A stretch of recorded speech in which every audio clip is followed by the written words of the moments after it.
Good night, Belizeans at home and abroad.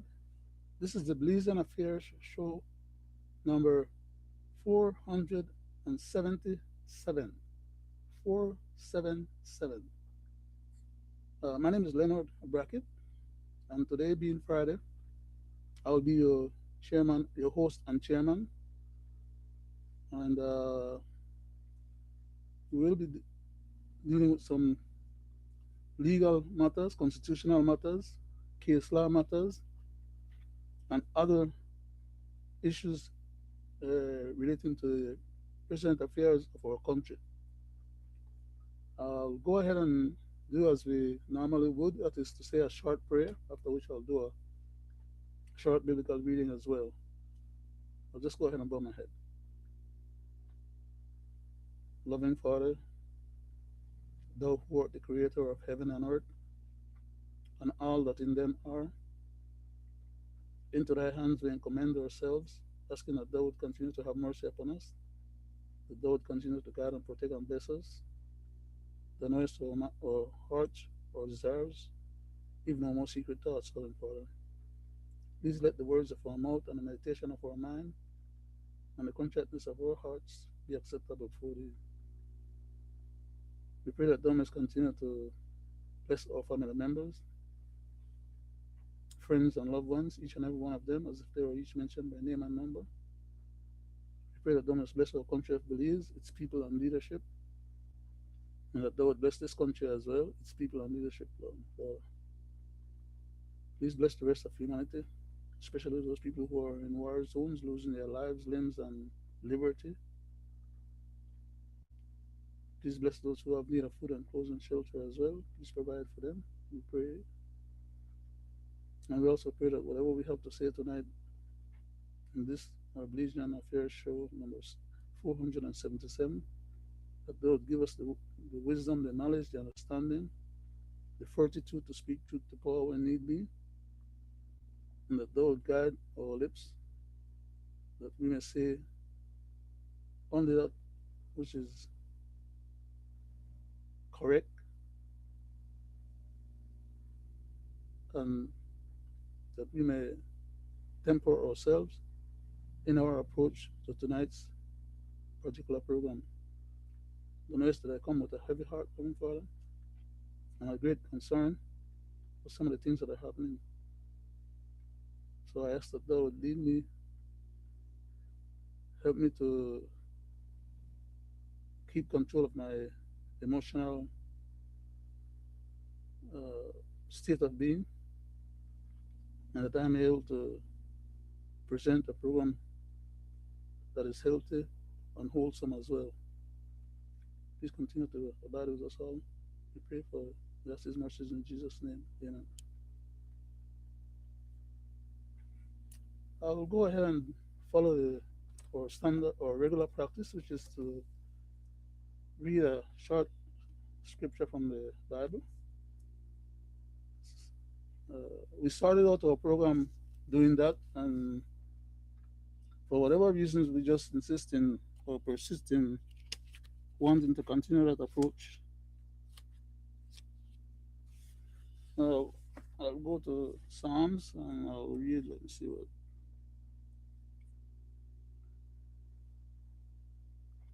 I'll read Psalms number 69, and I'll start at verse 1. It goes on to say, the chief musicians upon Shoshan hymn, Shoshanim, a psalm of David. And it goes to say, save me, O God, for the waters come, are come in unto my soul. I sink in deep mire, where there is no standing. I am come unto the deep waters, where the floods overflow me. Verse 3, I'm weary of my crying. My throat is dried. Mine eyes fail while I wait for my God. They that, they that hate me without a cause are more than, than hairs on my head. They that would destroy me, being mine enemies, wrongfully uh, destroy me, uh, being my enemies wrongfully are mighty. Then I retort that which is that which I took. I return that which I took, not away. O God, thou knowest my foolishness and my sins are not hid from thee. I guess that particular scripture reading, which I just opened the Bible and I went to Psalms and picked that particular verse. I don't know for what reason, but after I finished reading it, now I realize that it contextualizes with my previous supplication during the prayer portion of our presentation. And I'll just continue the process. I don't see any one of our panelists in the background, so in the interest of timeliness, as I would normally say when I'm a few minutes off of the timing, as I am tonight, I will just pursue the program as I had it set out. And uh, before I go any further, there's one other house cleaning issue that I need to attend to, and that is to connect the other platforms to the live program that I'm currently presenting. I have to go live before I can connect those other platforms. So please give me a couple of minutes here. Let me just quickly get that done so that the other listeners can, those who wants to listen to us while we're presenting it live, may have that opportunity to do so. Of course, there are many other people who listen to us after they get home from work today and maybe tomorrow and some other days. But there are some individuals who care to listen to us on the various platforms that we. Let me go ahead and do this quickly here. I'm talking and I'm not paying attention to what I'm supposed to be doing in a hurry, so I'm delaying a little bit more. Okay, then I need to do that. I need to edit quickly. One, two. In fact, I'm gonna need to large ones.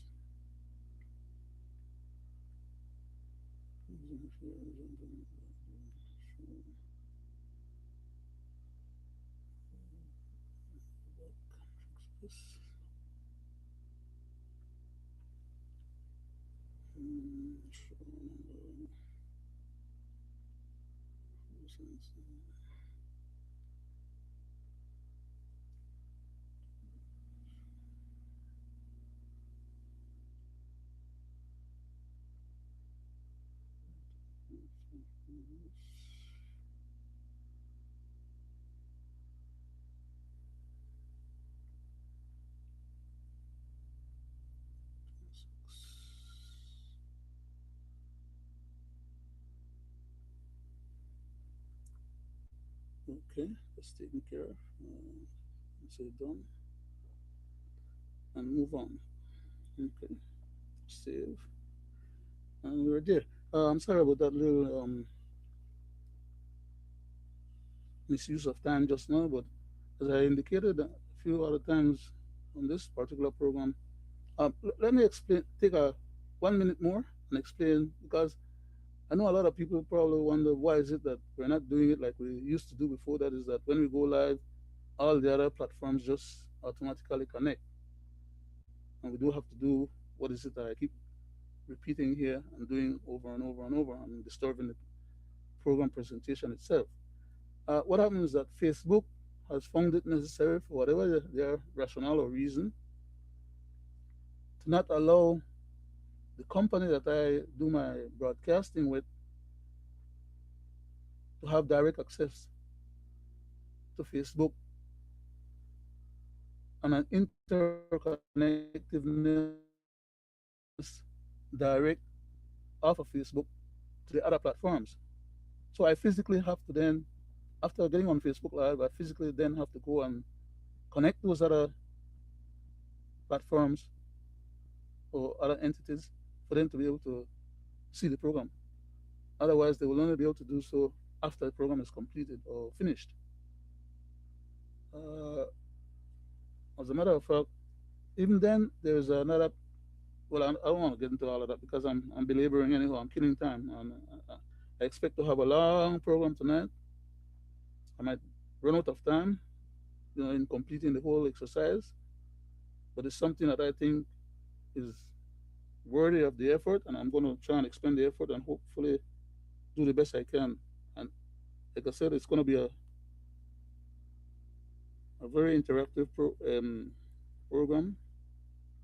And let me see. No, I want to go. Let me, okay.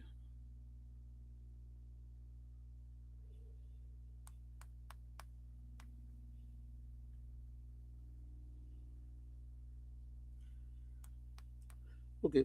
Um, the program for tonight will be uh, an expansion on what I had presented the last time, and I was left without being able to complete a particular reading from the Constitution that I had made reference to in order to back up what I was saying.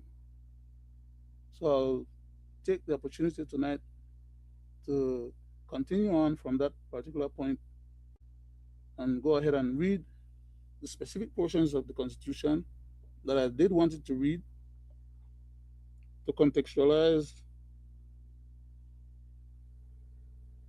what I was saying in terms of how the Constitution specify those particular issues.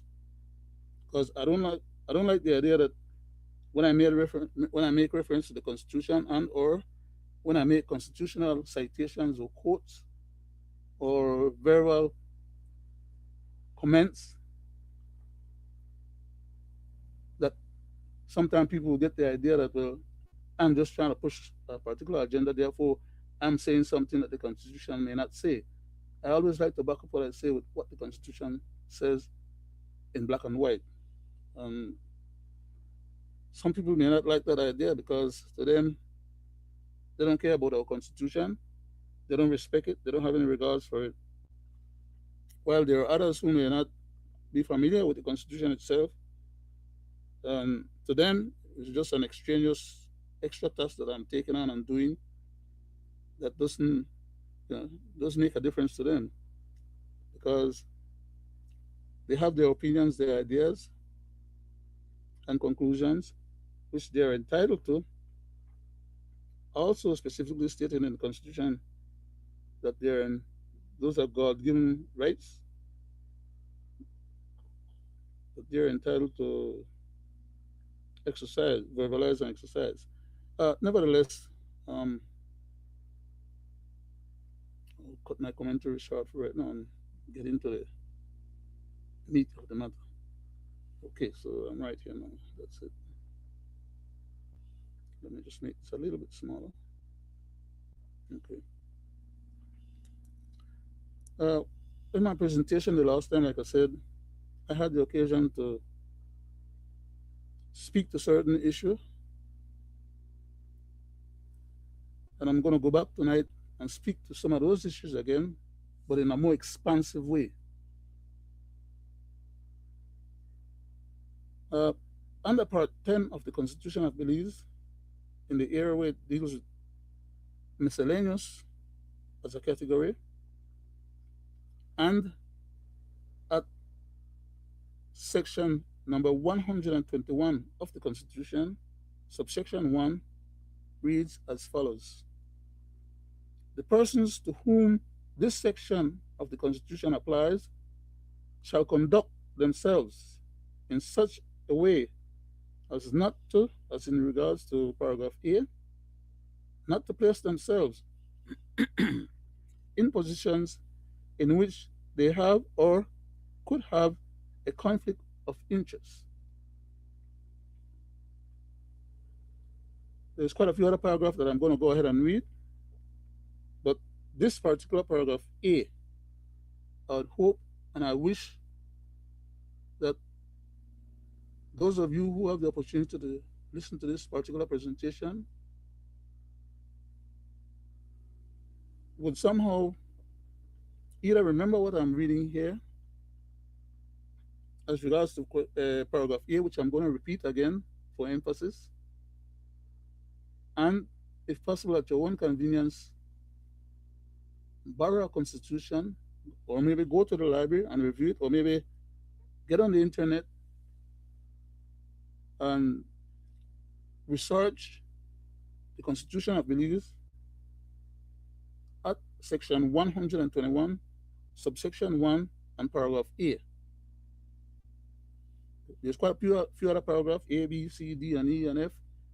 And for emphasis purpose, as I'm saying, I want to read again all over section A. I'll try and do so as slowly as is possible in order for those who have asked to please hope that you may remember what I'm reading, understand what I'm reading, because it's going to be required in a much wider context in terms of tonight's wider program. I read again, paragraph A. They should not place themselves in positions in which they have or could have a conflict of interest. Paragraph B goes on to say, nor should they compromise the fair exercise of their public or official functions and duties. Please remember that one again. You may not remember all of them. But later on, as you hear me expand on and contextualize these constitutional citations in terms of what's happening currently, what has happened recently, and what has happened in the past, that we hope may not continue going forward, and that we will be able to get some reprieve from, because you, the people, while you may not know all of your constitution, what I'm saying here and the way I'm trying to say it, and the slowness in which I try to read these things and speak to them or about them, I'm hoping that at the end of the day, it would be a teachable moment for you, and you would have derived some positive public benefit from this exercise, and be in a position to be able to recognize when these jackals, hyenas, and vampires of our leadership come to try and bamboozle you, the public, or the citizens of our country, only to take advantage of you, because you cannot physically and personally take them to task in terms of having them prosecute themselves or having anyone else prosecute them for the criminal conduct that they're carrying on against us, the population of the country. In other words, they use the powers that we vest in them to do a job on our behalf, and they use those powers against us and do the job on their own behalf in terms of gaining assets and dispossessing the government and the people of the country of our means to be able to successfully earn a living and successfully move the country forward, whereby everybody will have a fair opportunity to make a living. I'm belaboring a little bit too much there in my commentary. Let me just move on to paragraph C. which is not too long. Most of these paragraphs are very short. They're with, they're within 10 words, and others are probably within 20 words at the most. So I'll take the liberty to finish read paragraph C, D, E, and F. As it says in paragraph C, that the persons to whom this particular part of the Constitution is making reference to, which is going to be spelled out later on more in detail, they are not supposed to allow themselves or their office to come into disrepute. They are not supposed to use their office for private gain. Paragraph D, they are not supposed to demean their office or position, such as taking bribes and or cutting deals or committing any crimes under the color of law or under the color of executive authority or under the color of departmental procedures, protocols, rules and regulations. Because all of those that I just listed just now are supposed to be for them to be able to carry out their job on behalf of the public as required and mandated and enshrined in this Constitution of Belize. We only have one constitution at a time. So my reference is being made as regards to the present constitution, which I'm currently reading, by the way, as well. Goes on to say under paragraph E, they're not supposed to allow their integrity to be called into question, or, as in paragraph F, the last paragraph in this series, they're not supposed to endanger or diminish respect for, or, or confidence in the integrity of the government, being officers and or employees of the government. They're not supposed to be onerous. They're not supposed to be devious. They're not supposed to be. I could go on, with a platitude of uh, citations or adjectives or other words that could be used to describe evil, ill temperament, and devious behavior. Not to say the least, they are being paid to do a proper, honest, and legal and correct work. So they are collecting a salary in some instances while doing evil without justification or cause. Uh, that is the end of that particular subsection 1. And I would like to read subsection 2 as well, which gives the detail in terms of the categorization of the individuals to whom this particular section 121 of the Constitution of Belize is making reference to. That is that these individuals, as it says here under subsection 2, this section applies to the Governor General.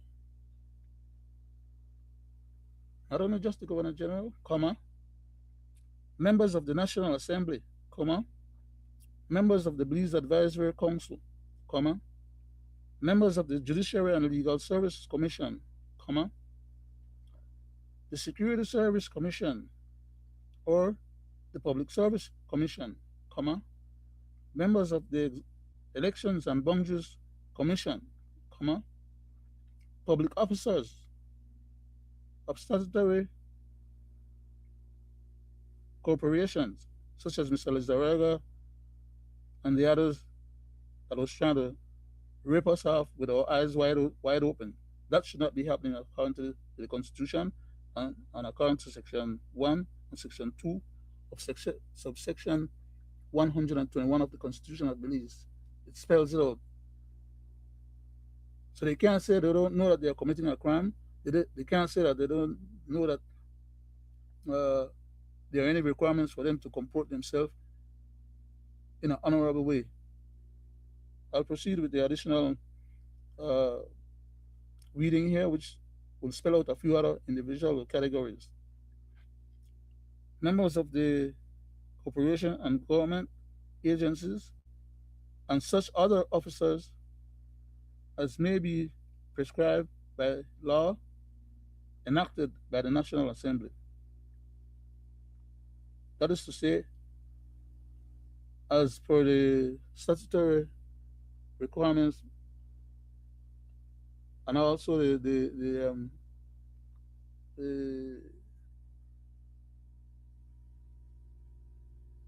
department procedures, department rules and regulations, the employees of those departments are required to not commit any crime under the color of executing their jobs or responsibility for which they are being hired.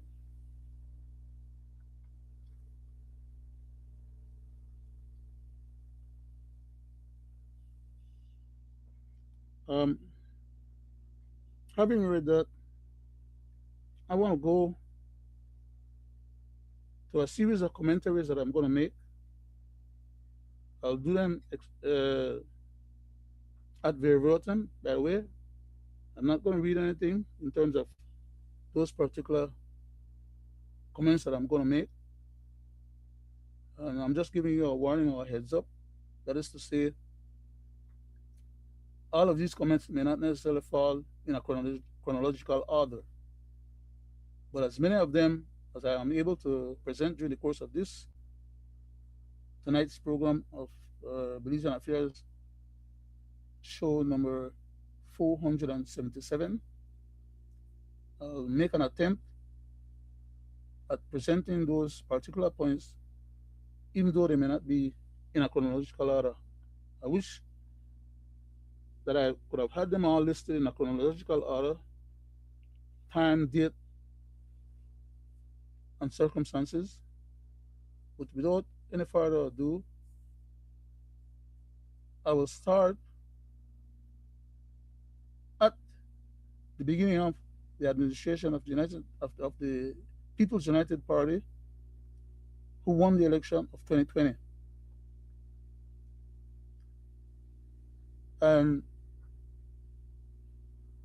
before the Prime Minister had gone to the Governor General for ascension of power, for him to constitute a cabinet and have those proposed cabinet members swear in along with himself to assume the powers of governance that was held previously by the previous United Democratic Party government of Belize. Some members, after the election was declared as to who was the winner of the election, there was a stipulation going around that certain individuals who had been in the previous POC government was going to be incorporated into this at the time when I'm saying this, or at that time, government of the 2020 PUP victorious group, that some individuals was going to be brought back. And I can recall the hue and cry and the gnashing of teeth when certain names were being called to then be incorporated into the new constituted government that was going to take over the powers of governance. Before the Prime Minister or the designated Prime Minister had his opportunity to go and acquire the ascension of powers, some of his own members from his party, as well as other parties and other individuals, were getting the idea that certain people was going to be given high positions in the government after having disgraced themselves in the previous government under the PUP of Mr. Musa's government. And as a result, the Prime Minister came out in public and said he had not finished with his cabinet together, his proposed cabinet, nor had he decided that any such person as was being criticized was actually going to be constituted as part of his government because of the track record of the individual, or at least one of them, because he was planning to become the minister of finance of his government, or or of his uh, cabinet. So if he was going to become the minister of finance, and he was planning, according to the information that was being circled back at that time, that he was going to bring this person in to become his CEO, then that would have been a problem for too many people, including some of his own cabinet members and other colleagues and other PUP uh, um, followers. So they put up a bold counter argument to any such proposition being put forward. And the prime minister said, no, that person was not being considered for any job in his department in the Ministry of Finance. Only for us to find out after the fact, when he actually did go and presented his credentials or himself to the Governor General to be sworn in, that he decided to put that person as his own CEO, by the way, as Minister of under the Ministry of Finance, even though he had said he was not going to be doing that when people were reading up. So he started off on a wrong foot. And as of today, date that we're having this discussion, that these many years after, in his second term now as prime minister, since then, that person is still working under his ministry in the Ministry of Finance. And we have found out since then till now all the catastrophic financial crisis that he, the prime minister, has had to come to us and tell us he did not know those things were happening in his department, over and over and over. I'm sorry, I see one of our panelists in the background. I don't know how long I was probably carrying on. Let me bring him on, please, and spare me a second. Uh, Good night, Mr. Morrison. I'm Good sorry, night, sir. sir. I hope it wasn't there too long before I saw you, because I I was was keeping on. I was here, but I was just So, enjoying your conversation. no, no, no. And But I needed to bring in, I can't have my panelists members, sitting around in the background, you know, not, not, yeah, not, not no, that's not, you know. no problem, no problem. I just kind Please of accept my apologies, sir, in that regards. no problem. Good evening. My name is I'd Gregory like to yield to Watson. you for your self-identification, sir, please. Yes, good evening, and thank you for dragging me in here, Mr. Brackett. It's a nice, good, warm Friday evening, and I always enjoy being here with you guys. And sitting out with the people that are in Belize and throughout the diaspora for yet another Friday evening of going through our Constitution and looking into the issues of our nation. So thank you very much. Please continue.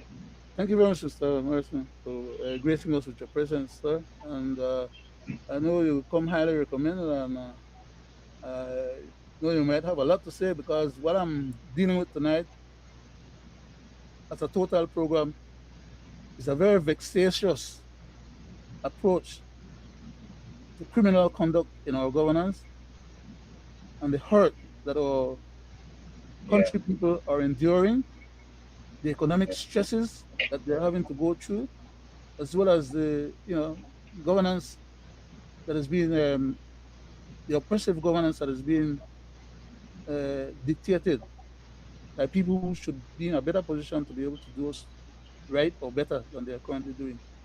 And I come with a heavy heart tonight, and like I say, I'm going to be dealing with a lot of vexatious stuff. And please accept my apologies up front, because I might run off of the rail. I'm no glad that you're problem. here. I'm glad that you're here, at least to maybe check on me a little bit and keep me straight. No, Uh, no problem. Please, please go but ahead. I'll just sit here in the back while you. I'm coming with a troubled mind. Anyhow, I'll attempt to go back to where I left off. To the public, I would like to say thanks for allowing me the privilege to deal with some of these housekeeping issues in terms of uh, uh, um, breaking away from the continuity or the way the program was being presented at the time when I last break off. No, so please accept my humble apologies to those of you who listen to our program. Um, I'd like to go back, Mr. Morrison, to my point that I was Yes, trying to drive at. please do. Please do. Um, I was saying that at that time, the Prime Minister had assured the public that he was planning to run his government, the new government that he was about to become installed, with a lot of accountability, and he made a lot of promises, and within a short period of time, he notified the teachers and the rest of the civil service that he had to take away 10% of their salary because the previous prime minister had told us that he was leaving the treasury almost dry, and whoever took over after him was going to be in some problems. But the first thing the prime minister did was to come and tell the public that he needed to take away 10% of the government employees' and salary in order for him to try and balance up the situation. Not remembering, I would try and give him the benefit of the doubt at that time, not remembering that we were at that time still in the throat of the COVID 19 pandemic crisis. A lot of people had not been going to work because they were being kept at home by law again. A lot of people who before the COVID did not have a job, during the COVID could not go to any job or look for any job.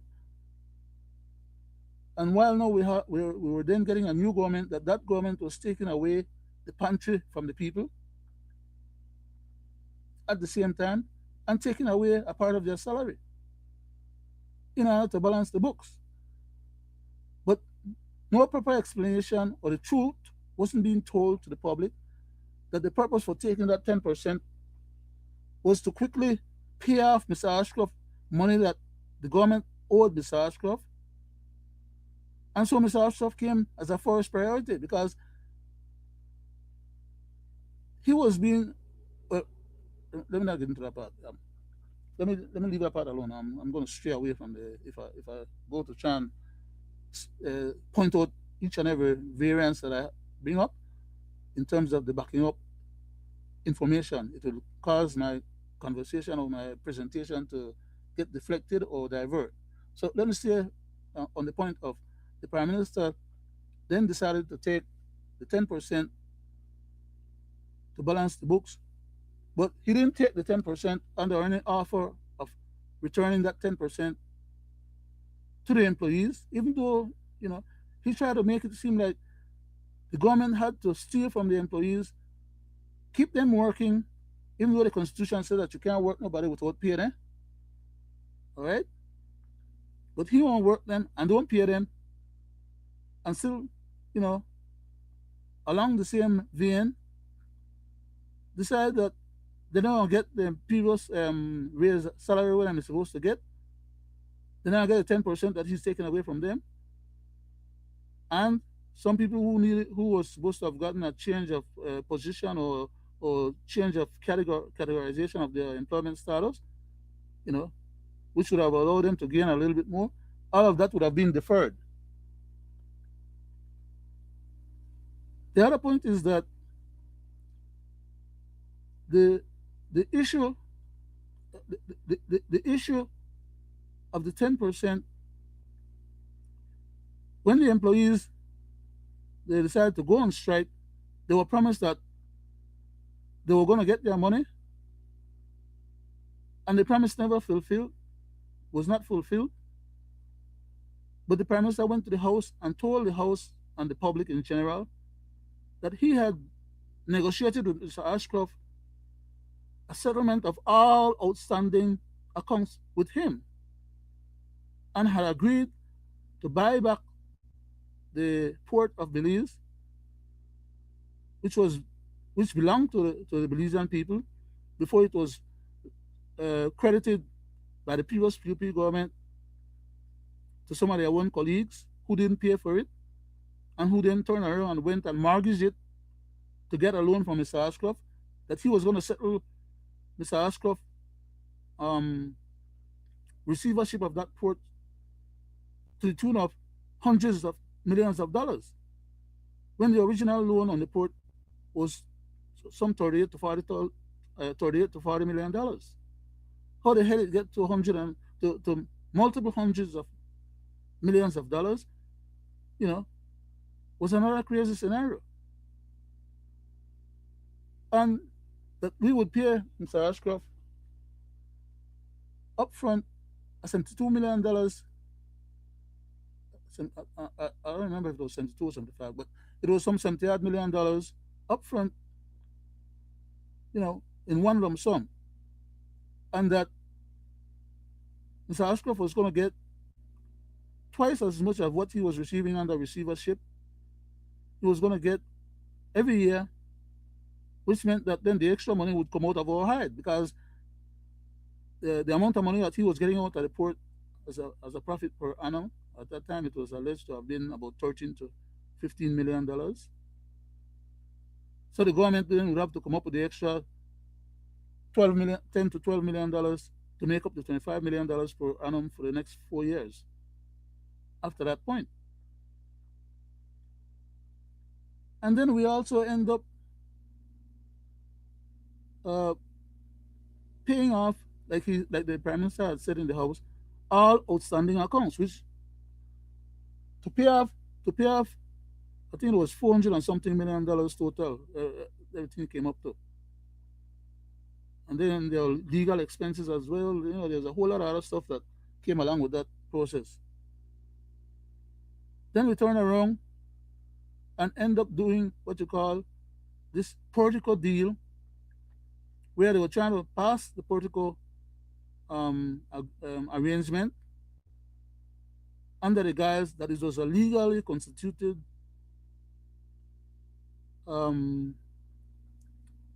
undertaking or endeavor, and that we, the people of the country, the government of the country, was on the hook because the previous government, according to the current government then, had started out that endeavor. One of the ministers had gone ahead and tried to pull off a deal after being suborned to have the Portico project, which was being led at the time by Mr. Gegg and some other local Belizeans, which included, well, I'm not going to give the detail of the names that were included. Let me just leave that part alone. But for all intents and purposes, the Prime Minister was willing to go ahead and try to bring that stuff to Cabinet, for Cabinet to go ahead, make some legislation to take to the House in order for the House to go ahead and legitimize that bastardized Portico agenda or undertaking. And the general public got a wind of what was happening and was yelling blue murder, to the point where the Prime Minister had to back off that stuff. And as of today's date, he went to the House and tore up the so-called a copy of the agreement, and then turned around and said, okay, well, he was going to go and negotiate on behalf of Portico, which was a private endeavor in Belize. He was going to go out to the United States to negotiate with some foreign companies who had an interest in backing up Portico to have this deal consummated. At the end of the day, that matter has still not been consummated.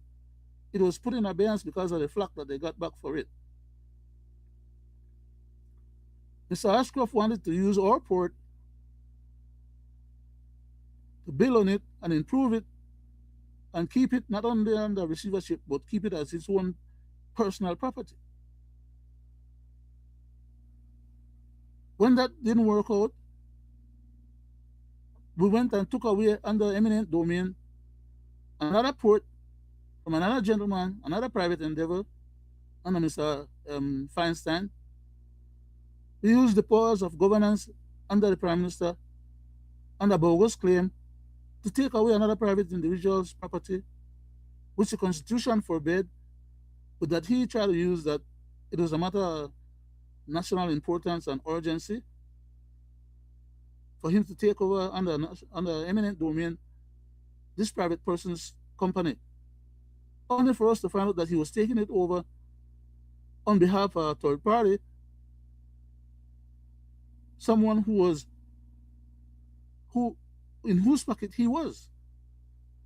So he was using all governance power to do a job on one of our local commercial in the company to shyster and steal this person's property from them.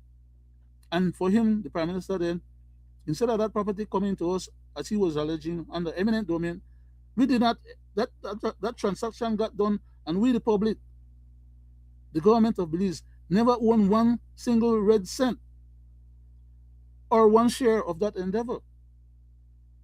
So they lied to the court too when they were saying that they were telling the court that they needed to take this off under eminent domain, only to give it to another foreigner.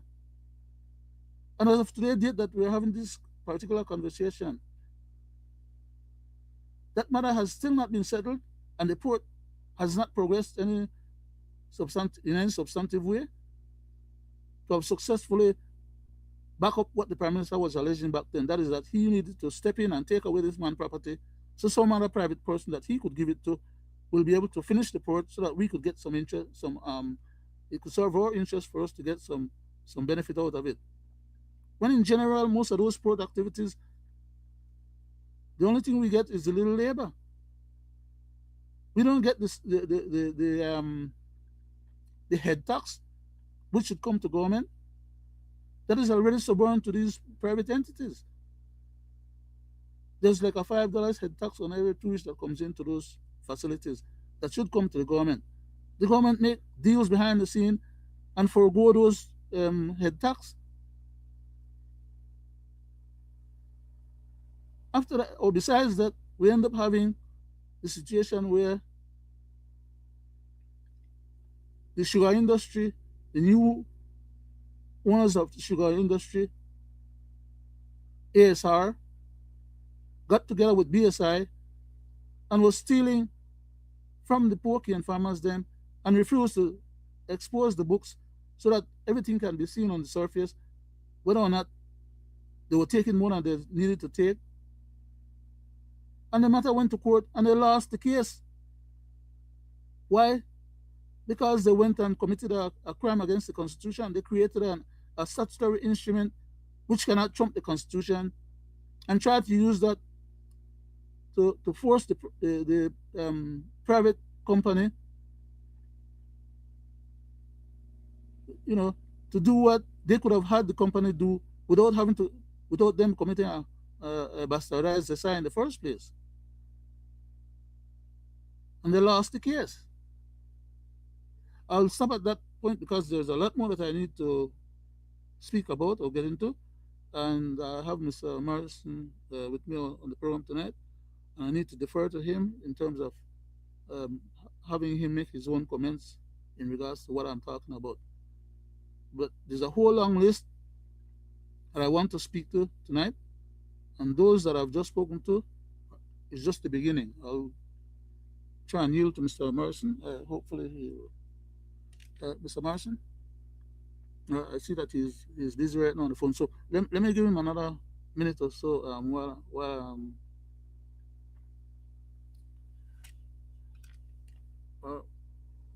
Mr. Morrison? Oh, I think he's in the middle of a conversation on the phone.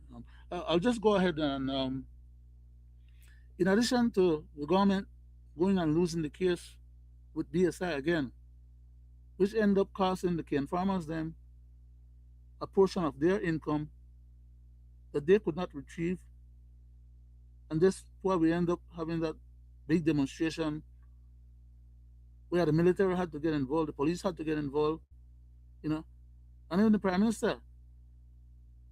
I think he was supposed to go to the Vatican, and he was upset because the person that he left to take care of the matter did not take care of it adequately enough in his absence. Why? Because they were going back and forward and running circles around the poor and farmers people. And um, after that, we end up with the um, government being sued by some local citizens to pressure the government to comply with the constitution under Section 90. And instead of, when the matter went to the court, instead of the judge ruled according to law and according to the constitution, this judge is going to exculpate the government from complying with the constitution and accepting a bogus premise from the government that they wanted to enter into an agreement with the citizens that were suing the government. Since they weren't suing for money or any other kind of material, they were just suing to get the government to comply, that the judge would allow the government and the plaintiff to enter into this agreement for the government to do certain things to fulfill the agreement. And when the government did not go ahead and fulfill that agreement, the citizens there went back to the court and asked the court to make a ruling on the matter. The judge is going to take 41 pages in a decision to say that because she had allowed the uh, I think I should call the name of who the judge was, Judge Navy, that she was finding it necessary to not address the constitutionality or the constitutional merits of the case and just throw out the case under what she classified as a tumbling agreement that the parties entered into. When in fact, she had at that time the substantive authority for case management purposes. And she's going to tell the citizens that she can't help them on a constitutional merit case. Then who the hell should the citizen would have been able to go to in order to have the constitution being validated, vindicated, and or to have them have their the government fulfill their constitutional obligation? So that itself was done because the judge colluded with the senior counsel on behalf of the government, which at that time was Mr. Eamon Courtney, to throw the people in a case. When Mr. Courtney answered to the original complaint, his answer did not address the complaint, which is required by law again, by judicial procedures. That the case that was submitted had to be answered. Instead, Mr. Courtney submitted to the court hundreds and hundreds of pages that had nothing to do with addressing the facts of the matter. He refused to address the matter. And then the judge is going to take those hundreds of pages, burn down themselves with it, and turn around and rule according to those hundreds of pages as being meritorious enough to trump the Constitution, which was bogus unto itself. But I see Mr. Morrison. I need to get his attention. And like I said, tonight's program is going to be a long list of treachery, travails, skullduggery, and violation of our Constitution. Mr. Morrison, I'm trying to get Mr. Morrison. I don't think he's seeing. and I don't want to keep running off with the rest of the whole program. Just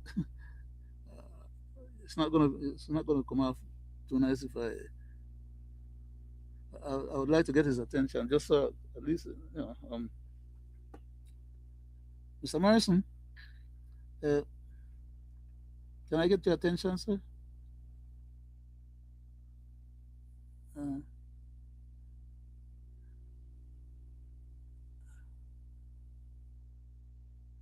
okay.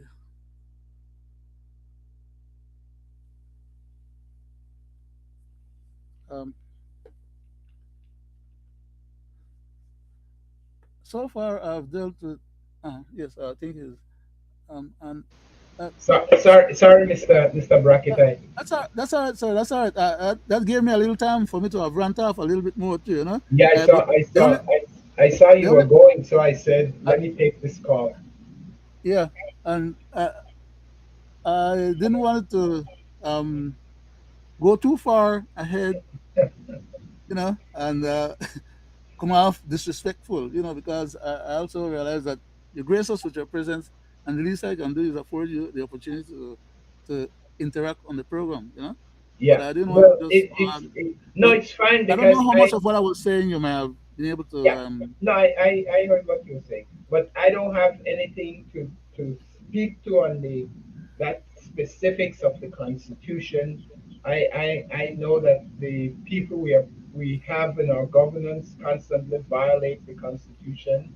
They Just, they seem to have no adherence. They don't seem to even see it as a tripwire for their behavior. Like we shouldn't do this because it's unconstitutional. We shouldn't, whether it's creating an IS, uh, IS, the the instrument for, statutory instrument. yes, statutory instrument, whether it is blatantly turning over a citizen to another government.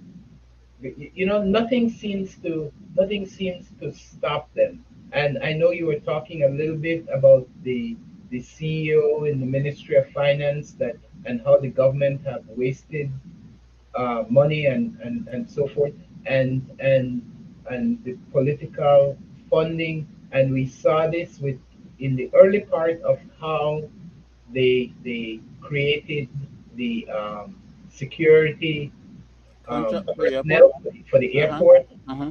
and allow hundreds of thousands of dollars to go without any Anything. service being provided, and Mm-hmm. then not even having the decency to request that money back, Mm-hmm. because we know that that money that It got was spent used already for the election, for election funding for political purposes. So so, there's as well lots of as the, corruption. $7 million for the toilet hole.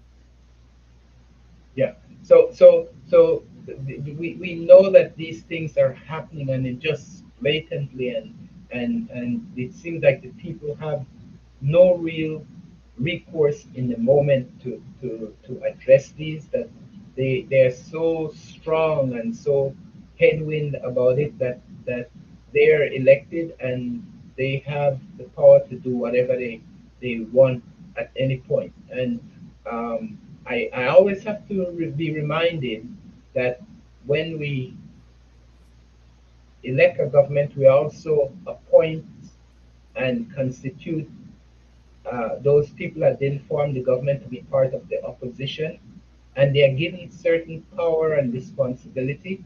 And when they are not aware or able to function in the role that they're given, and it's not just for opposition's sake, but as an oversight, and as a monitor, and as a checkpoint for the government. And when that whole process fails, then the people are left in this compromised position where there's no one they can appeal to, and there's no one that the government answers to. Can I make a contextual statement to bolster Yes, what sir. you were saying just now? Just quickly, I'm not taking the time out from you. I'm just trying No. to add to a little bit of what you had said just now. Yes. 100% agree with you on the issue of the accountability of the opposition to make sure that at least they can be looking over the shoulder of the government.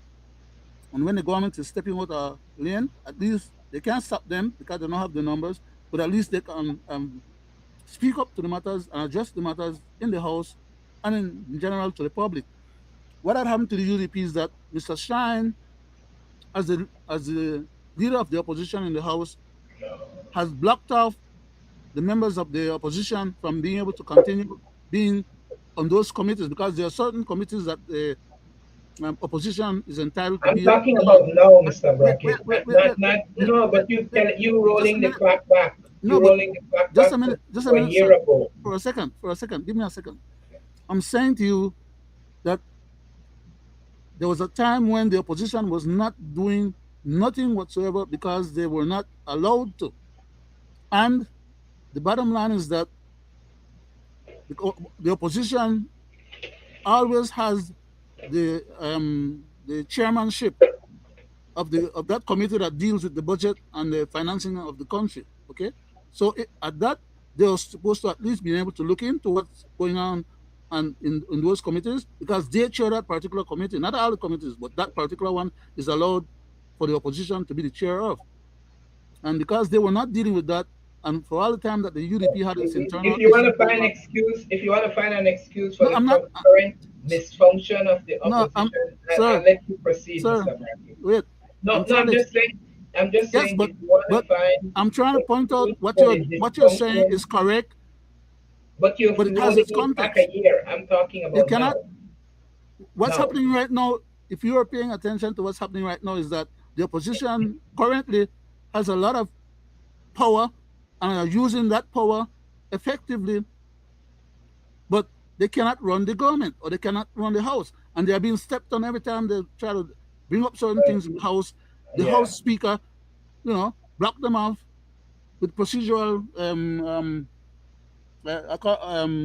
according to the rules, and sometimes even. But anyhow, yeah, can you yield back because that's just to let me clarify that point, okay, and I yield back. okay. Yeah, thank you, thank you. As I said, and I mean it sincerely and truthfully, if there's an escape and an excuse for the opposition, we could always give it to them. But I'm talking in the moment of now and what's going on and the consistent failure. Not the government is failing tremendously, but there's nobody holding them accountable. Whether it was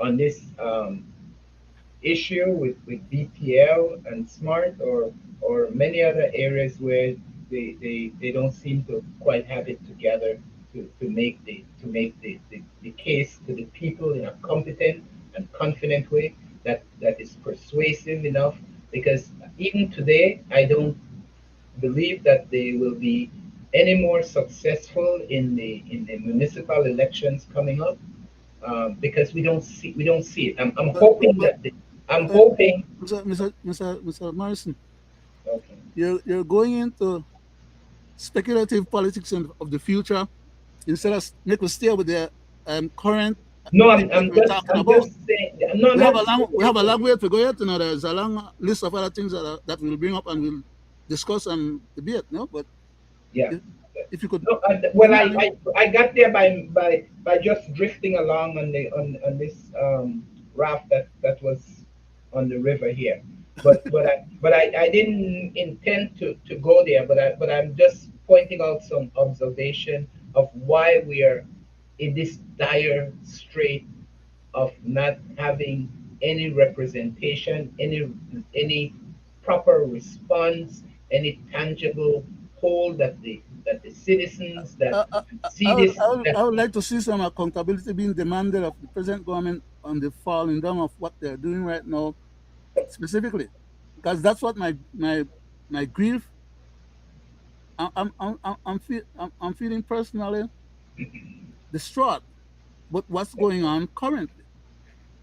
But I think we all are. We all are. anyhow, I don't want to debate or argue with you. I want us to be able to present points to the public. So please, Yeah. I yield Thank back. you. So I'm sorry about that. Thank you. Thank you. Thank you. And I know it gets in your craw and you have to let it out, Mr. Brackett. So I'm not a bit taken by the challenge you pose when I make these comments because I know that you have been a foundation member of the UDP and the preceding party that was the NIP and the committee that formed the UDP and all that. So I know you have a vested interest in defending and in But ensuring. my country will always come first before any party, much less any leader. Thank you for saying that because it is country first. The parties, the individuals, they come and go, and we've seen that with leadership across. Um, the enduring quality is to make sure that we maintain a sustained party with values and principles that can transcend time. And those values they change over time because the people change, the needs of the citizenry change, the community change. Hmm. And so we know that those values and those systems will change over time, although some of them remain enduring. Um, but let me just say that the Constitution is constantly being put aside and not even considered in how it seems that our government goes about making its decisions. We I honestly believe, and I've been told this was not so by a former attorney general, but it makes no sense to me that the attorney general is actually the the political advisor for the government. When in my heart and heart, it tells me that the Attorney General should be the advisor on the Le- constitutionality of laws are to be enacted and executed within our country. And so I see that we have a mismatch in how even a former Attorney General would view the role of that office. So I am hoping that we could, in this constitutional reform that we are undertaking, and we keep revving it up and putting it aside and revving it up. There's so much distractions, and even when they first approached this in the first term, I knew this was not a task that could be carried out easily, and much less it could not have been carried out in the 2 or 3 years of that remaining of that administration when they first approached it. but Because but Mr. Morrison, the intent or the effort that was originally set out was not really what they end up doing, to the point where half of the members of that commission was distraught and I mean, they felt that they were misused. They weren't allowed to do what they were told was um, the written agenda, and they went through trying to fulfill that written agenda, only to be kicked aside later on and be told that they were not even supposed to contribute any of their own thoughts to the process. They were only there to listen to the general public, when the general public didn't have much input into that process. Most of what got put in there were nefarious stuff that these other guys had as a part of their outside agenda, that they wanted to, under the guise of changing the constitution or modifying the constitution, to make the constitution more compliant to their personal future hopes. That is, to let the powers be in their heads and not in the constitution, so that they can be held accountable for any shortcomings. Whatever they decide to do, and they do, that's the law of the land, you know. And well, it's unfortunate. yeah. Well, as I was saying, we want to see in general a constitution then that will address the needs of the people, the country, and not just small captions of individual or political wishes. Because for one thing, for me, I believe that a constitution does not need to be a long and lengthy document. I think it could be a very brief document outlining the principles of those basic manner of governance, and is how we go about doing the separation of our governance. Um, so I'm hoping that the process will continue. I'm hoping that um, what they had failed to do in initially approaching this was to identify what were the objectives of the of this constitutional reform commission. What was it intended to do? Was there some specific areas within the constitution that were we were running up against constantly with shortcomings and deficiencies that would allow our democracy to function more properly, more consistent with our modern day, and more appropriate for our post-colonial um, um, arrangement that we have in terms of our governance. Those were the things that I would have hoped they would have said, this is wrong, and come up straight and say, we think that we need to have an elected prime minister.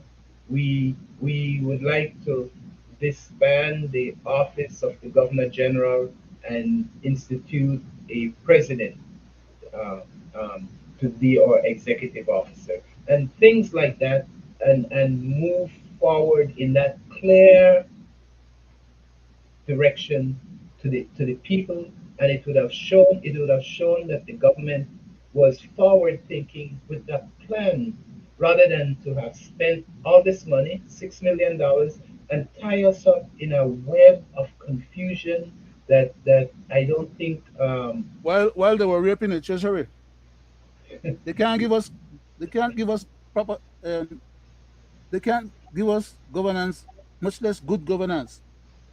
Why? Because they want to commit crimes and don't want to be held accountable.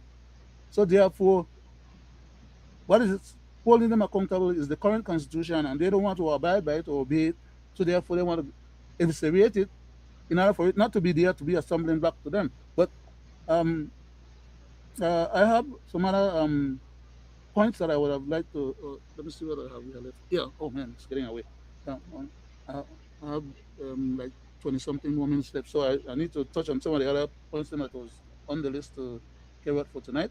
So if you don't mind, I'll switch back again to another couple of points, and then we can throw some ideas on those as well too.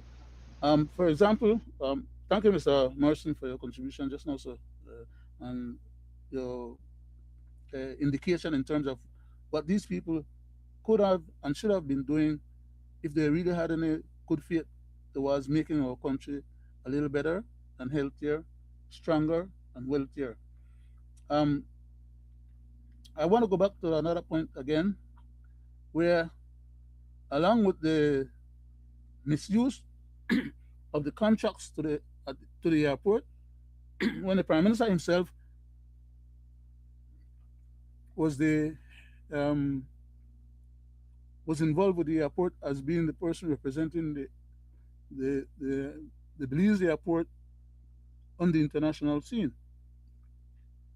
Uh, he could not have said that he didn't know what was happening there because it has to have happened under his guidance there at the airport, even though they had a board up there as well. And that board, some of the members were members like Ms. Tia Garcia, for example, who was the daughter of this sorry, Ms. Garcia, the same person I was speaking about in the first part of the program, that works for the Prime Minister as the CEO, Nadia, Ms. Nadia Garcia. And the Prime Minister is going to say that he was not aware of those contracts and how those things were being given out. And of course, he can't be knowledgeable and aware of each and every contract given out or dealt with in the country. So on that point, you know, we got to give him a little leeway to appreciate that he's saying that he did not know.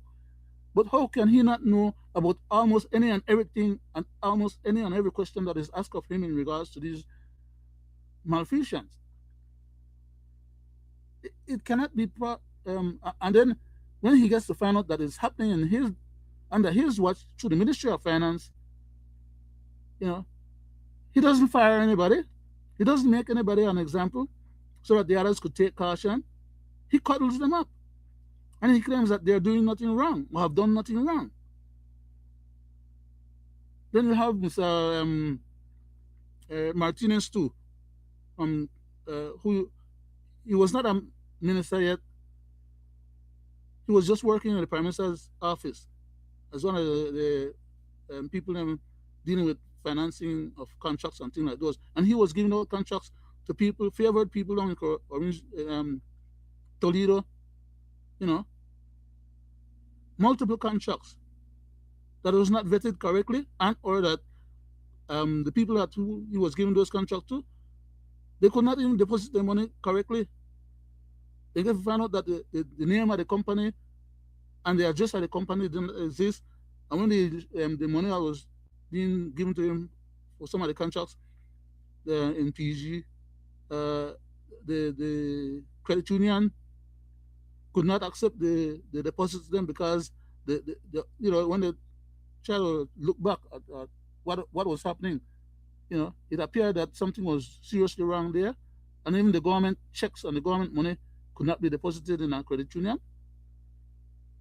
only for us to find out that he was giving and modifying contracts at will.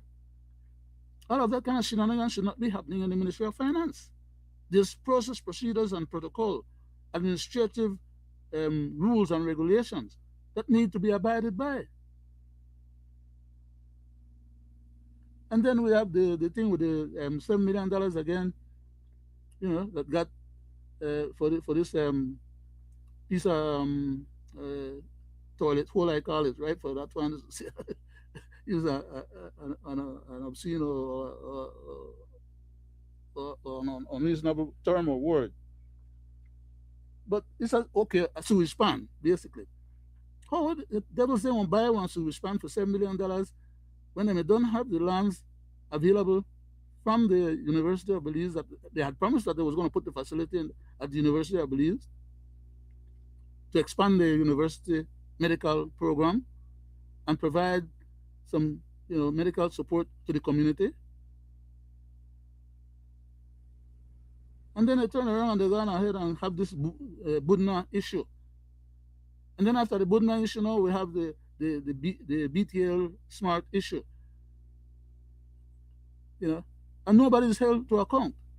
And before the BTL and the Budna issue, we also had the BDF for years now. They've been ripping off the treasury through the BDF procurement process, to the point where every time Dick and Harry and the extended family members and friends were creating companies in order to fleece the military department, when that money should be going out to the benefit of those people out in the military for the hard time that they're enduring out there in the wilderness, and to their family.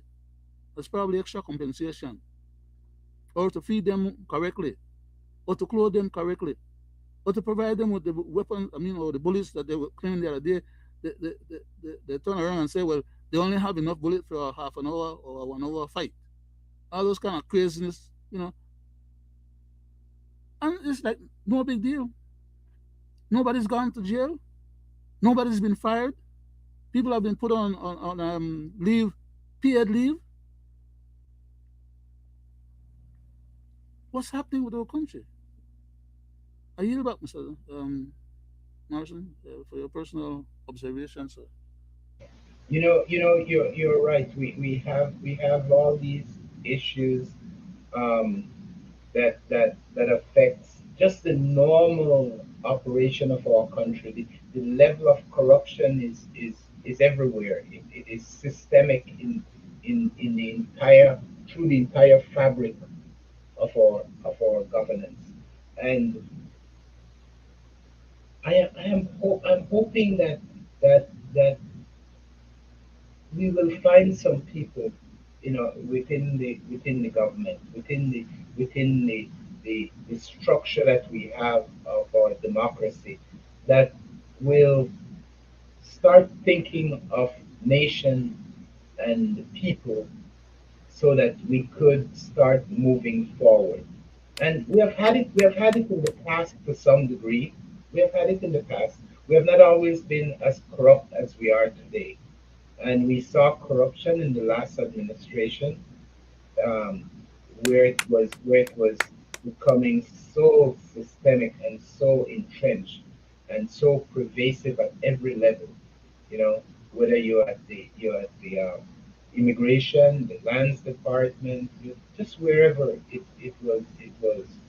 And when this sort of corruption start happening, it bleeds through. It doesn't stop with just the ministers. We see it goes to the CEO.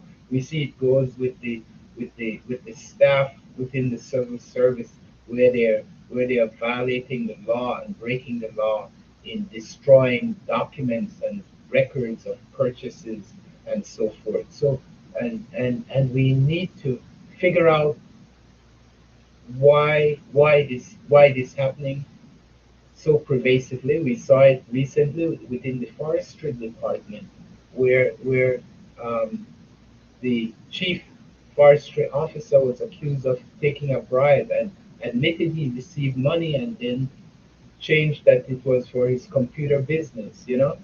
All these things And the show. minister giving his son 30-year contract, Yeah, and they don't have no equipment to do the job, and yeah, then get an extra 30 years preference above that 30, which means that contract will go for 60 years. yeah, They want to turn around and sell that contract to the Mennonites or to some other real person and walk off with a few $1 million themselves in their pocket just for a little paperwork yeah. and for we forest gone. Well, yeah. So we have seen all these levels of corruption that has make it very much impossible for us, the government, to collect the revenue and to function effectively, to perform the responsibility of governance and meeting the necessary funding to carry out these programs. And when they do carry out programs, we see the abuse in how they're awarding.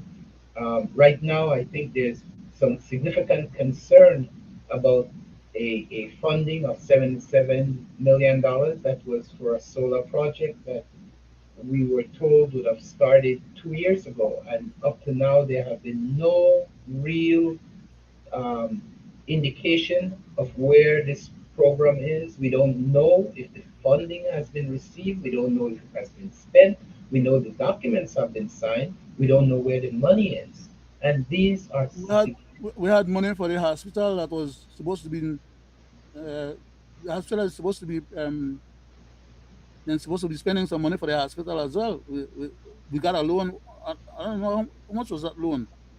yeah, Uh, the big money, hospital. big money, and not Yeah, yeah, we. I don't know if we have received the funding for the hospital or what portion of the funding we have been received, but I know that the design and the engineering for the hospital is uh-huh, ongoing. I know that. I know, I'm I aware of know, that too. and I know that that portion of it is going.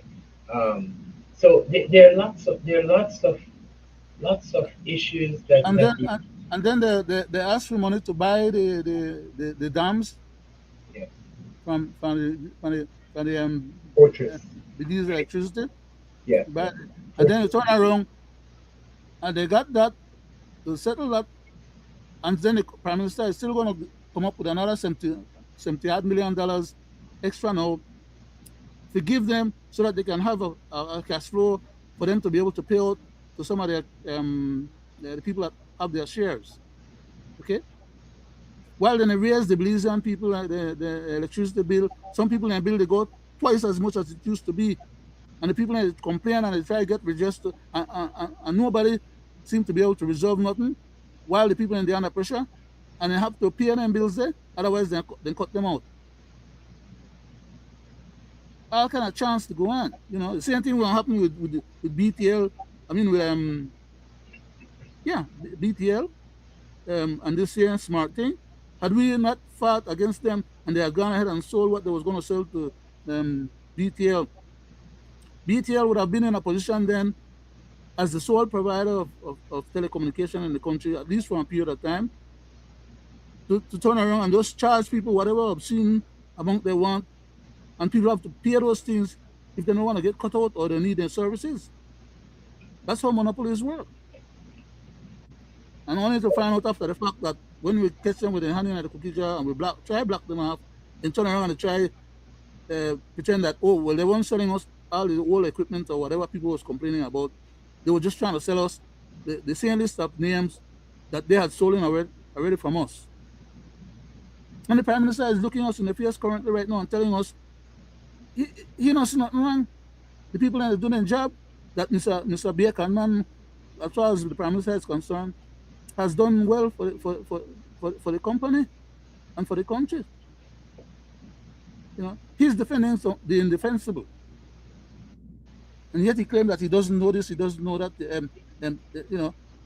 Come on, man, you can't have it both ways. I yield back, sir. Thank you, Mr. Brett. So as I was saying, I'm getting an echo. I hear like a fan or something blowing, no? I don't have a fan. Yeah, yeah. Anyway, we do need to make sure that we find ways to address these concerns that affect our democracy in a meaningful way, that holds our leadership accountable. And we need to make sure that we strengthen our separation of power between the different branches of government. Those are some of the effects we need to make sure that as citizens, whatever constitutional reform we enact, whatever way we decide about a president, no governor general, that we build into these structures separation and independence, and a way that the people always hold the control and the ability to determine who governs them ultimately. We cannot no longer put the trust in any prime minister, whether it is a red prime minister, a blue prime minister, that that they have the sole authority to appoint and remove a member of a um, appointed board, wherever whoever that board, whichever board that statutory board is, whether it be WASA, whether it be BEL, whether it be BTL, whether it be the election and boundaries board, whether it be whichever, the people needs to insist that the government institute a manner in which those board members are somewhat squarely appointed, and that there's fair representation on it, that an opposition has a proper way of having a portion of it, and that all those members can be removed for cause, and even without specific cause, just because in the interest of in the belief of the citizens, let me finish the point, Mr. Brackett. Mhm. Yes, sir. Yes. With sufficient um, concern, the public can make the decision to remove an individuals or number of individuals because the public ends up feeling that they're not serving their interest where their interest is involved. So go ahead.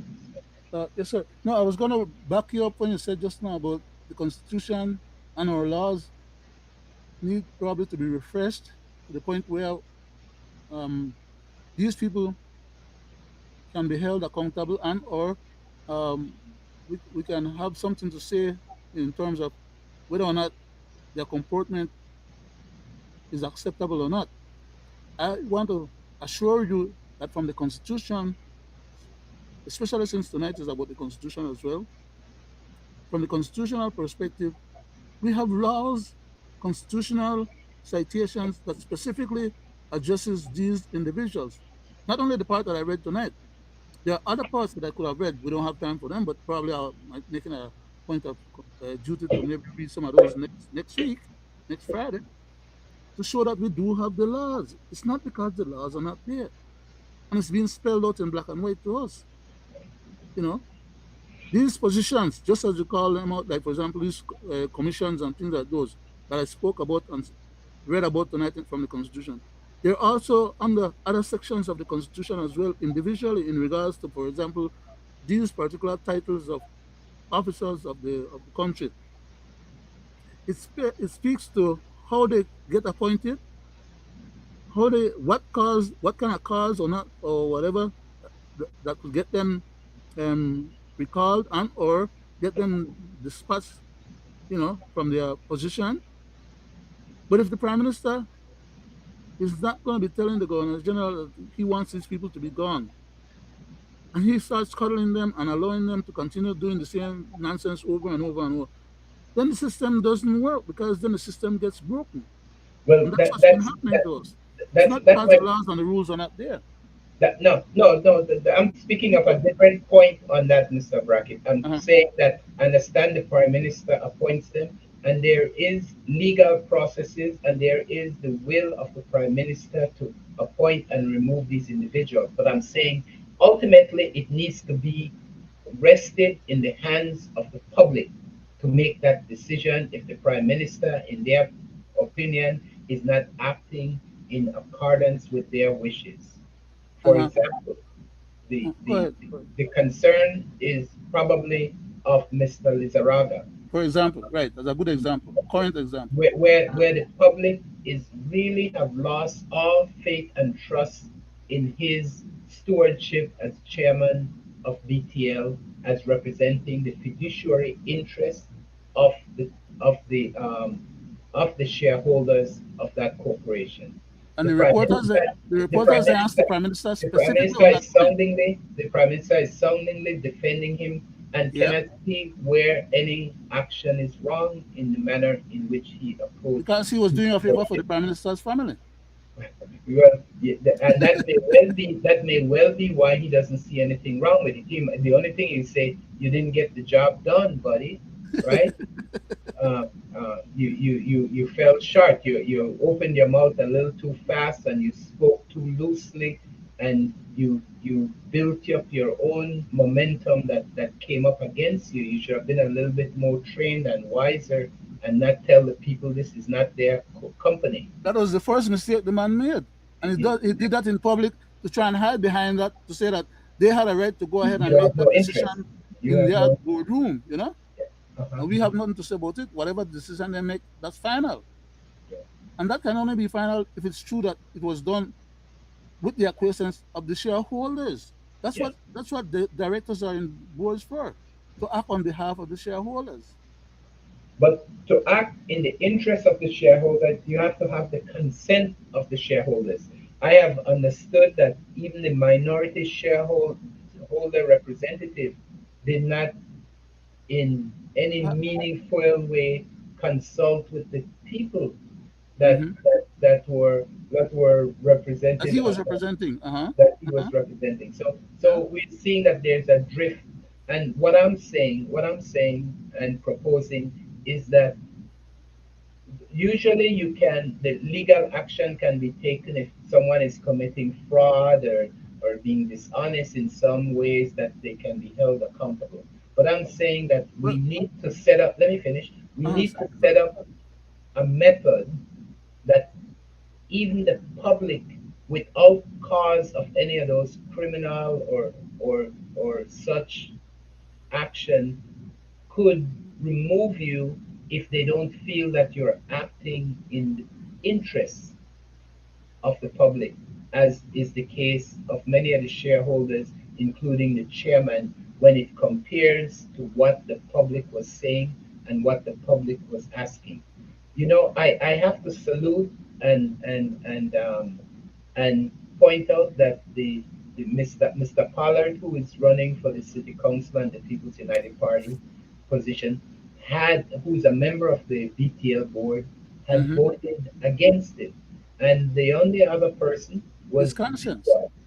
the newly appointed member of the Social Security Board, that whose original um, representative on that board was the one that probably, for the Triggered most the whole part, thing. prevented the Miss Nisbet, action.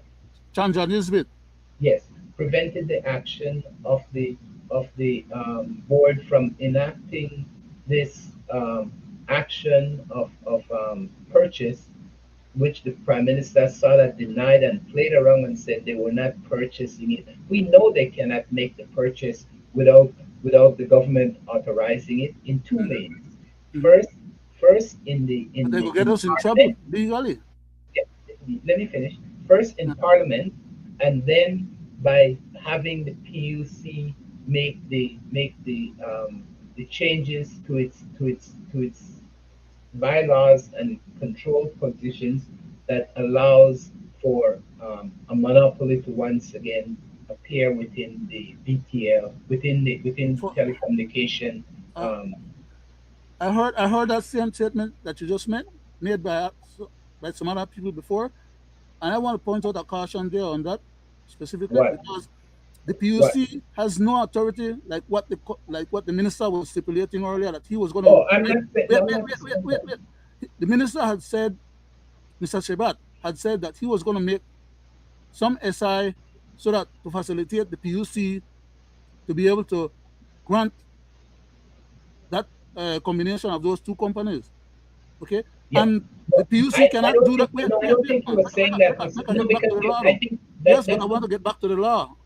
Okay. The procedure of the law is that the SI cannot trump the Constitution or the Parent Act. So they would have had to go back to Congress and change the Parent Act in order Yes. for then PUC have the opportunity within the new act or the new changes to Yes. then make their changes to Yes. conform with the new changes. But they can PUC has no authority to make no current changes that is violative of the Parent Act because the Parent Act is a part of the Constitution itself. So Yeah. these are the things that, and those guys have a lot of lawyers, sir, and they know these things. Yeah. But they are trying to bamboozle the Belizean public who does not know these things. And for all we know, this thing could have been get done and over with, and we might have gone in a long, and we could have Well. never recovered back Yeah. any of the But money. yeah. Okay? I don't want to tell them how to do their job and how to have made this pass, but I know how it could have been done. But it would have taken about 4 or 5 steps. It wouldn't have Uh-huh. been done with just the 3 steps. It wouldn't have been done with just They were BTL just trying board. to bamboozle we and get over this thing quickly.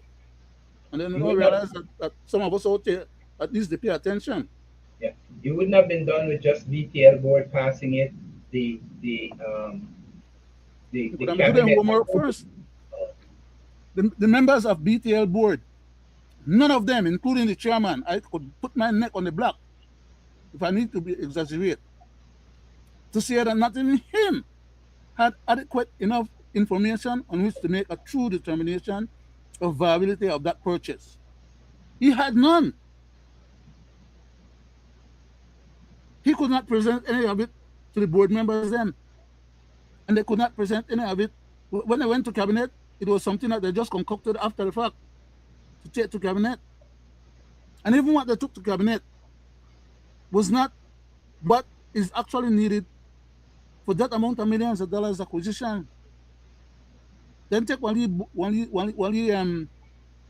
call remember the sprat, the small fish we used to use sardine.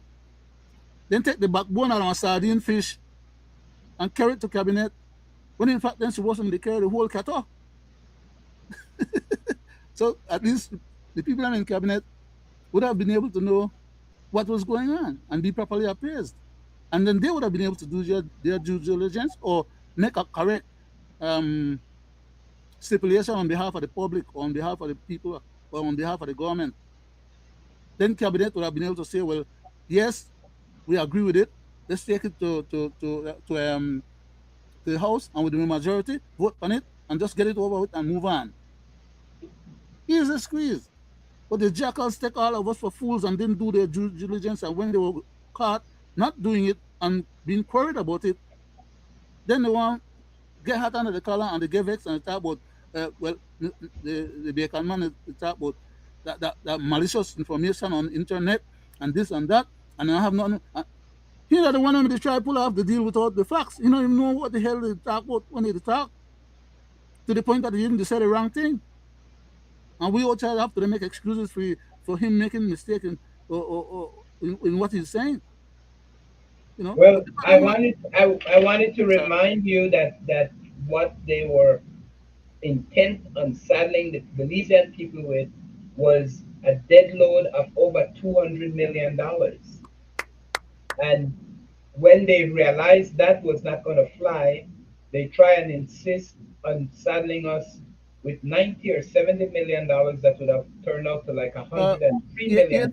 yeah, because they had to. They never made include costs, Yeah. legal costs, and all kind of other Yeah. costs for the whole transaction. You know. So we see the corruption and the conspiracy. There was half of what they were trying to do they could not even defend. It Mm-hmm. was just so flagrant, so vulgar, so outrageous a steal that they just pulled that part right out of the first Pardon? time we shone a light on that part for the cable companies. They became so shameful of that they pulled that part out immediately because Last minute, at the last minute, they came up with this idea about presenting 1 year's worth of smart financial reports to try and justify what to say. Well, based on the last year report that they had and that they were doing, which could have been forged for all we know as a means to present something because they had nothing before, okay? And they had to come up with something that would indicate that for the price that they were trying to sell it, that they had some, at least some backup to show that if on current numbers that they were putting forward, which could, like I said, could have been a bogus number, bunch of bogus numbers, that on that basis, extrapolated out for 4 or 5 years, then that would have justified selling us at that exorbitant price, then outdated equipment, and the list of clients that was taken away from us initially. That we have to go back and pay for that or buy that back more from them. At every step of the way, these guys all they do is try to figure out how they could scrape the bottom of the barrel when it comes to the people's coffers. And that's the onerous part of the deal that they were, at every step. It's not just one or two or three, you know. All the government assets they try to privatize to themselves. Then they turn around they want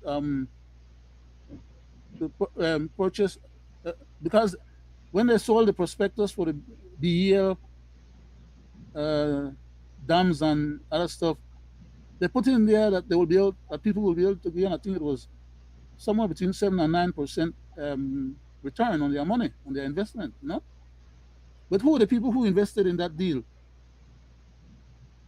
The same ministers, them and their family and other people, the other bodies and so on have money. They are the ones who capture that stuff under privatization. They privatize it and capture it to themselves.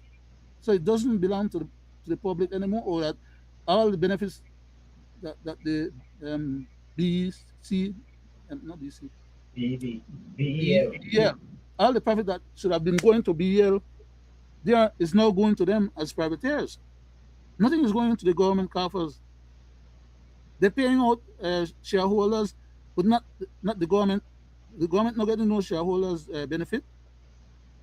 They are just trying to satisfy the private outside shareholders then on the basis of the promise that they made when they sold them the prospectus. That's why the government turned around and said, okay, well, they needed another $72 billion, and not billion, million, $72 million to put into BEL. For what? We put money in there before to get them some new turbines and to upgrade the system. Why? Because they were complaining that we had to do that in order to stop having the blackouts. And we're still having the blackouts. They wanted to privatize the solar system stuff that we got money from uh, um the Arab people then, you know, to support us. Then the Americans, they offered no another 125 million US, which is about 250 million these for electricity again and education. The only difference is that they have somebody looking over their shoulder, over the shoulder of these guys, so that money might spend for the education, and the real education money that we had budgeted will get squirreled away and repurposed for some other objectives. That's how these jackals operate. You know, so Morrison, thank you for your contribution and your comments tonight. Um, I wish I had a 2 hour show instead, you know, because No, I think no, but the 2 hours, sometimes the 2 hours will be a bit too long, you know, it's kind of burdensome to some people, you know. yeah, It's good enough that the tolerator with a 1.5 hour show right now, yeah. Well, thank you very keep much them for engaged. having me. Thank you very Thanks much for again, having and me. I Well, wish you you the listen best, to me. and have a great weekend, sir. Thank you very Uh, much. Good evening. Belizeans at home and abroad, thank you very much for your time spared. Those of you who listen to us while we were live and who will be listening to us when you get home from work tonight or over the weekend, we hope that you'll have an opportunity to review this little discussion that we had here with Mr. Morrison um, on your own timing, and we hope that you'll derive some positive public benefit from interacting with it. Just like to say thank you again for supporting our Belizean Affairs programs and spending your valuable time listening to what we have to offer. We'll be gone until Monday when we'll have a new program. Good night and goodbye. Have a nice weekend. Good night.